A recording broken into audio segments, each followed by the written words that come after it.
Halo,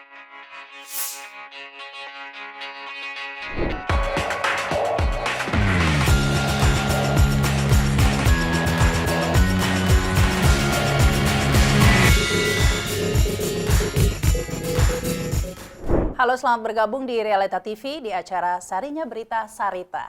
Bagaimana kabar Anda semua? Mudah-mudahan sehat terus ya di tengah situasi seperti ini.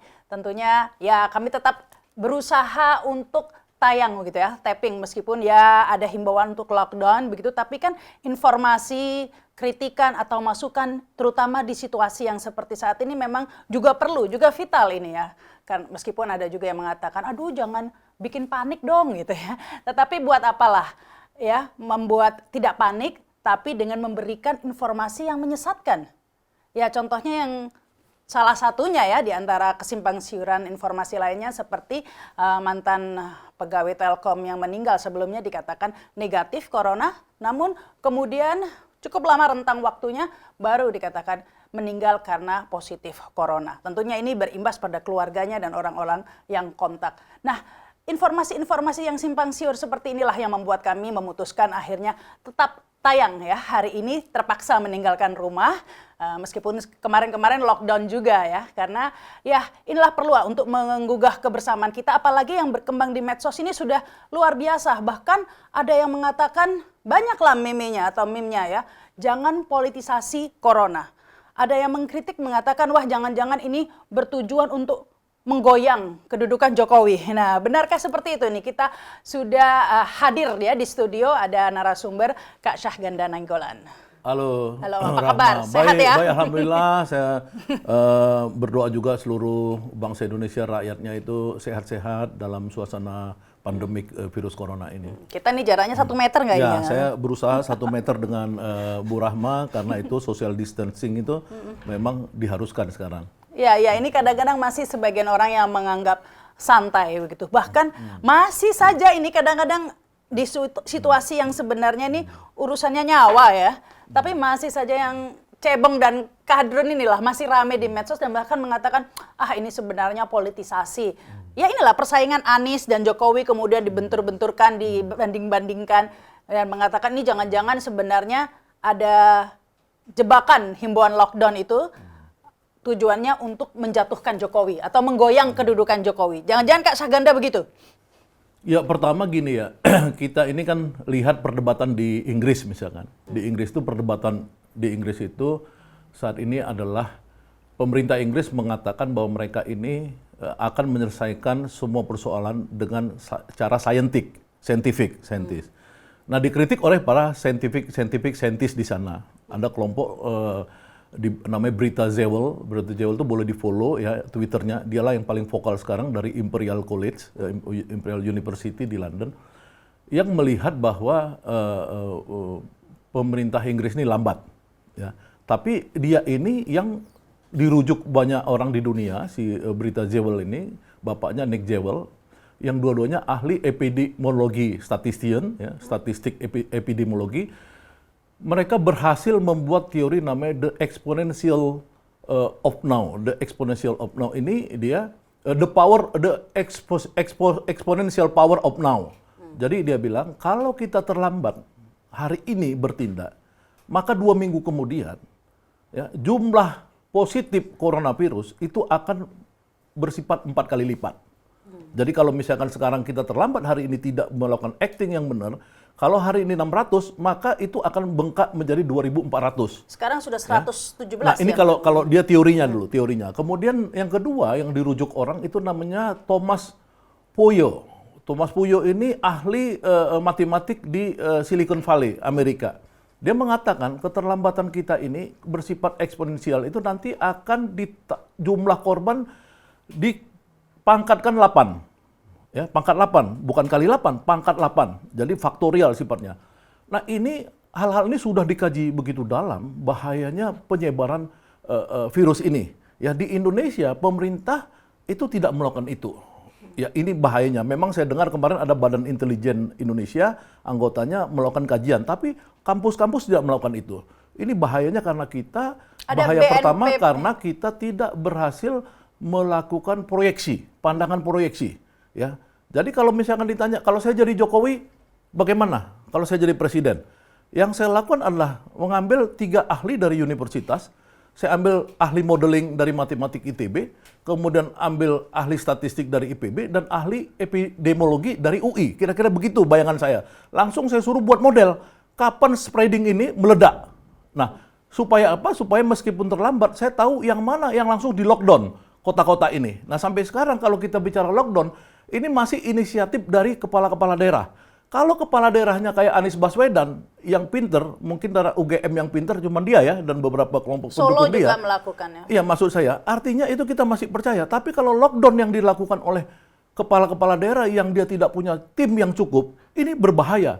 Bagaimana, benarkah lockdown ini diambil? Dan kedua, lockdown bagaimana? Itu mungkin pengantar dari saya. Harusnya ada dari pemerintah pusat begitu ya? Ya, harusnya pemerintah pusat saya sebut tadi membangun tim itu yang memprediksi penyebarannya bagaimana, kemudian dihitung kemampuannya bagaimana. Misalnya di Amerika. Di Amerika itu sekarang langsung ketika dia state of emergency, yang dihitung tuh jumlah ICU, bed of ICU. Jadi tempat tidur di rumah sakit itu untuk ICU-nya berapa banyak? Ya, itu kalau nggak salah cuma 46.000 di Amerika. Nah, proyeksi mereka itu mereka butuh 200.000 ya selama spreading ini. Berarti mereka tahu kekurangannya. Bagaimana kekurangan itu diatasi? Yang kedua, Amerika memprediksi respiratory. Kebutuhan mereka itu sampai 740.000. Sekarang jauh di bawah itu. Bagaimana? Kemudian nurse, perawat, dokter dihitung semua sama mereka. Nah, hitungan-hitungan ini dibutuhkan cepat oleh sebuah pemerintah, tidak boleh besok, harus sekarang. Nah, ini yang tidak dilakukan Jokowi sampai sekarang, sampai kita nggak tahu kesiapan kita. Yang Sebenarnya tahu kita sekarang masker hilang, itu yang kita tahu. Enggak, sudah bangun rumah sakit di Batam. Itu saya dapat informasi sekarang memang benar, sudah tengah dibangun itu rumah sakit di Batam, khusus untuk corona. Mungkin itu juga. Ya, mau saya gini, jadi kalau kita baca, saya baca 3 ya, saya lihat full video misalkan, lockdown in Wuhan, ya di Cina itu. Kemudian lockdown di Italia, ya. Kemudian state of emergency di Amerika. Ini saya amatin benar. Nah, kalau misalkan kita mau melihat di Wuhan, ya Wuhan aja kasus pertama itu, maka di situ ada 3 tipe karantina yang harus disiapkan. 1, orang yang terinfeksi itu langsung di rumah sakitnya itu, yang ada betul-betul fasilitas isolasi dan kemudian dokternya semua udah pakai isolasi, ditutup mulutnya, nurse-nya itu. Jadi dokter di Wuhan itu tidak pulang ke rumah selama 2 minggu. Ya, 1 kali 24 jam, 2 minggu nggak pulang. Nurse-nya begitu juga, nggak ada ketemu anak apa segala. Mereka tidur di rumah sakit, dilengkapin semua. Yang kedua, yang kontak atau berhubungan dengan yang terinfeksi, ya baik keluarganya atau apa, itu dibuat tempat. Apakah karantinanya di sekolah-sekolah, di hotel atau di mana? Dijadikan itu tempat-tempat untuk penampungan karantina. Yang ketiga, yang kontak dengan yang kedua ini, ya itu juga dibuat pusat-pusat karantina. Jadi kalau dia ini misalkan infeksi, masuk ke sana. Yang ini tiba-tiba terpantau naik dia kemungkinan infeksi, masuk ke karantina kedua. Jadi sistem ini nggak kelihatan sampai sekarang di Indonesia. Ya, salah satunya masuk istana bahkan ini virusnya. Nah, makanya jadi gini, kan Indonesia ini nggak ngerti saya, ya nggak ngerti. Kalau saya melihat itu dibilang orang pintar kurang, tapi kok goblok juga, ya. Bagaimana istana mengatakan semua menteri masuk ke istana pakai thermal scanner, ya. Tapi ternyata menteri yang sering rapat di istana dan ketemu terus dengan presiden, Menteri Perhubungan, karena banyak sekali kerjaan dia yang intensif selama ini, kena positif coronavirus. Anda bisa bayangkan bagaimana rakyat bisa percaya yang disebut thermal scanner yang di istana presiden aja gagal mendeteksi seorang menteri, ya. Bagaimana di thermal bandara, scanner di bandara dan lain-lain. Inilah situasi karena kita tidak pernah fokus di sini gitu. Ya, tapi begini, karantina yang dibuat itu saat ini yang menjadi perdebatan di masyarakat antara lockdown dan tidak lockdown ini karena Presiden dalam hal ini mempertimbangkan dampaknya begitu. Misalnya masyarakat itu kan banyak yang memang masih butuh kerja, gajinya masih harian, belum lagi akan menimbulkan kepanikan dan faktor ekonomi lainnya yang akan besar. Ya, pertama gini, rakyat mana? Ya, rakyat kecil ini, ya, yang penting dia hidupnya makan. Dalam situasi bencana nasional atau darurat negara, itu makan itu harus dijamin oleh negara. Jadi sebenarnya rakyat itu kan dia jualan goreng, jualan pecel lele apa segala. Ketika dia tidak kerja, maka masuk subsidi. Ya, uang negara ini harus diadakan untuk membuat mereka itu ada minimal beras. Karena orang Indonesia ini minimal dikasih beras sama garam bisa makan. Itu dulu, karena ini situasinya situasi emergensi. Nah, yang kedua kita bicara apa tadi? Bicara penyebaran ini. Kalau udah nyebar begini, kita nggak bisa lagi bicara misalkan, oh ini mau Jokowi nanti mau di politiknya nanti mau dipolitisasi dia. Bukan, ini Jokowi udah gagal.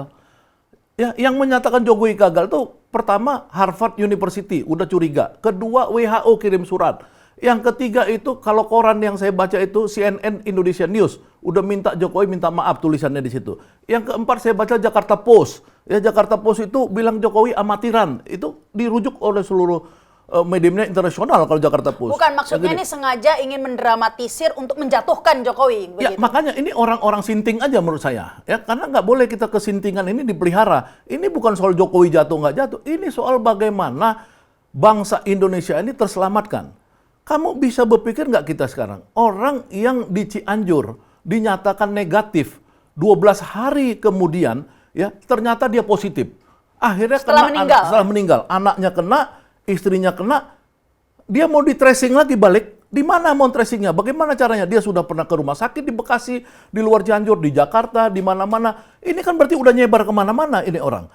Ada lagi tukang ojek kabarnya kabur. Bisa kayak gitu. Ini nggak bisa. Ini situasi darurat. Jadi kalau situasi darurat, Indonesia ini jangan mikir politisasi nggak politisasi. Situasi darurat itu ya kepala negara ambil alih dengan tegas, itu aja menurut saya. Dan sekarang ini belum dilakukan begitu, meskipun kepala daerah sudah melakukan beberapa. Ya, makanya tegasnya itu artinya gini, kalau dia state of emergency, misalkan kita yang paling rendah ya, nggak lockdown, itu seperti di Amerika, presiden itu menugaskan wakil presiden, Mike Pence, sebagai komando nasional. Jadi sifatnya udah komando, ya. Daerah-daerah boleh menyatakan lockdown, tapi semuanya udah terkoneksi.